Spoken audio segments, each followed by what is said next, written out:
George H. W. Bush has followed his son, George W. Bush, in criticizing Donald Trump. The 41st president was more direct than the 43rd, however, saying in a new book that the 45th president is a blowhard who is driven by a certain ego. The New York Times reported the comments, which are contained in a forthcoming book, The Last Republicans by Mark K. Updegrove. "I don't like him," the elder Bush is quoted as saying in May 2016.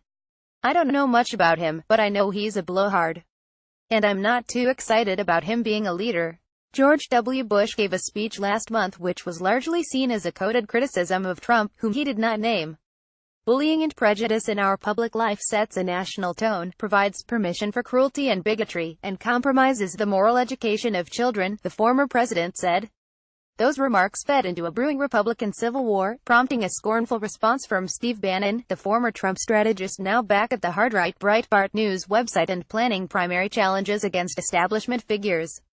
After a 2016 Republican primary marked by Trump's harsh attacks on Jeb Bush, the former Florida governor who many thought would be the third member of the family to reach the White House, neither President Bush voted for Trump. George H. W. Bush told Updegrove he voted for Hillary Clinton, the Times reported. George W. Bush said he voted for none of the above. He also told the author he first thought Trump's candidacy wouldn't last, then worried that he himself would prove to be the last Republican president. The younger Bush was also famously reported to have passed comment on Trump's American Carnage inaugural speech in January, labeling it some weird shit.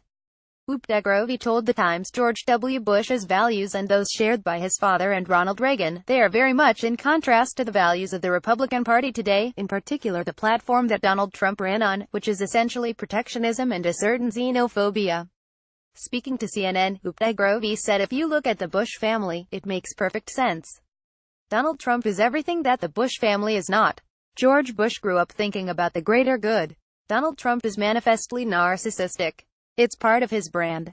And that brand is the antithesis of the Bush brand. Trump was in Hawaii on Saturday, preparing to fly to Asia.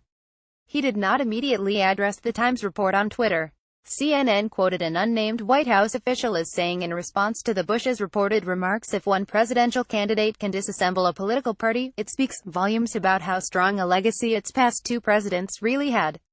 Following a line of attack used by Trump in the primary, despite recorded evidence that he supported the invasion of Iraq under the younger Bush, the official added that Bush legacy begins with the Iraq War, one of the greatest foreign policy mistakes in American history.